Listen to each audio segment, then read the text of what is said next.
Hi, I'm Scott Olson, co-founder of LTCshop.com and author of Long-Term Care Insurance Now.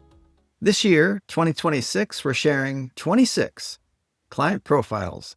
These are not hypothetical examples. These are real people, real policies, real premiums, real health stories, and real expert advice. The only thing that's fake are the names. Should a married couple or domestic partners always buy the same long-term care policy? Or to put it another way, should a couple always buy the same policy from the same insurance company? I am 100% certain the answer is maybe. Over the next couple of episodes, we're going to look at some real-life examples where a couple was better off buying one policy for one spouse or partner and a different policy from a different insurance company for the other spouse or partner. First off, let's understand why it can often make sense for a couple to buy the same policy from the same company. Number one, some companies give very big discounts if both spouses buy policies at the same time. These are called marital discounts or couples discounts, sometimes referred to as two insureds discount. The other reason why it can often make sense for a couple to buy the same policy from the same company at the same time is if the company offers shared benefits. Sharing benefits between spouses can be cost-effective. For example, instead of buying 4 years of benefits for one spouse and 4 years of benefits for another spouse, for a little bit more premium, the couple could share 8 years of benefits. This way, if one spouse needs more than 4 years of benefits, he or she can tap into the other spouse's benefits if needed. But this is not always the best way to go. Sometimes you can buy better benefits for less premium if you buy separate policies from different companies. Why is that? Well, some companies give a marital discount even if only one spouse buys a policy. Some companies charge a lot extra for the shared benefit rider, so the shared care rider or shared benefit rider may not always be the best deal. For example, instead of sharing 8 years of shared benefits, it might just be a little bit more premium for each spouse to get 8 years of benefits. Scott, that doesn't make sense. How could 8 years of benefits for one spouse and 8 years of benefits for the other spouse cost only a little bit more than them sharing 8 years of benefits? Well, it's not true for every policy, but it is true in some situations, and I'll be happy to explain it to you more when you schedule an appointment with me. Some companies charge females a lot more than males. Other companies don't. So let's look at a real-life example. Alan and Michelle.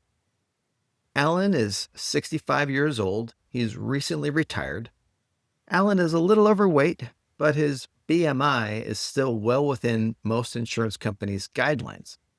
The biggest concern about Alan's health is his PSA. It averages about 10. He gets it checked every 6 months. He's had biopsies in the past, and there's never been any sign of cancer. But it is elevated significantly, and that can be a concern with some companies. Michelle is 66. She has a lot of common health problems, high blood pressure that's controlled with medication. She has a thyroid disorder, also controlled with medication. She had breast cancer in her 50s, but it was early stage, and she's insurable now. She is about 50 pounds overweight, but she's still within the standard guidelines for nearly every company that sells long-term care coverage. Alan and Michelle have a comfortable 7-figure net worth, including some rental properties. They wanted to allocate less than 3% of their net worth towards some type of long-term care coverage. They had a CD that was coming due with a little over $200,000 in it, and they wanted to use that to buy a life insurance policy with a long-term care rider. They spoke with one agent who wanted them to buy a policy that had 6 years of benefits that they would share as a couple.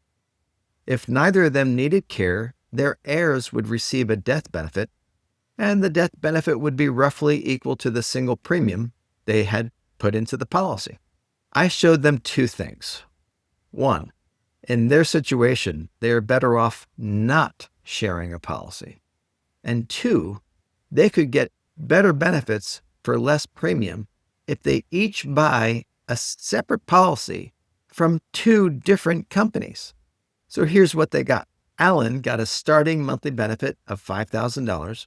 He got starting long-term care benefits of $251,000. His benefits are guaranteed to grow every year by 3% compounding. By age 90, his monthly benefit will be over $10,400. By age 90, his long-term care benefits will be over $525,000. And those benefits are guaranteed to continue to grow every year by 3% compounding for as long as he lives. And, most importantly, his policy is guaranteed to remain in force to age 120. And if he's one of the lucky ones and never needs long-term care, his beneficiary will receive $120,000 income tax-free. His one-time single premium for this coverage and those benefits was a little over $91,000. Michelle also got a starting monthly benefit of $5,000. She got starting long-term care benefits of $388,000. Her benefits are also guaranteed to grow every year by 3% compounding. By age 90, her monthly benefit will be $10,000.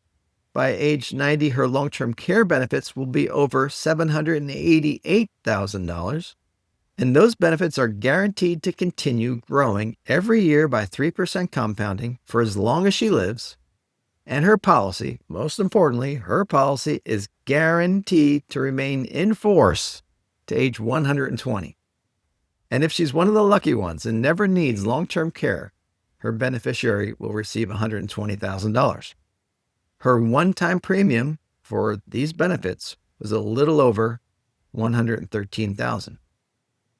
If Michelle bought these same benefits from the company her husband bought his policy from, she would have paid over $126,000.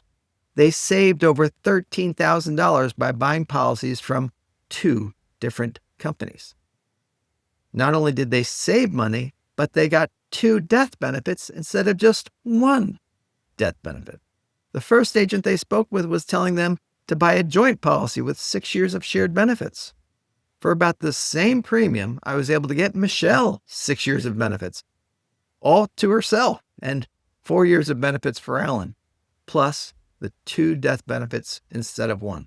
And Michelle's premium, $13,000 less by going with a different company than her husband. So you can see in some situations, it can make sense, can make more sense for a couple to buy separate policies from different insurance companies. In this case, they got better benefits for less premium by using this strategy. In the next episode, we'll talk about Bob and Mindy. They bought separate policies from two different companies for different reasons, and I'll explain why. Thanks.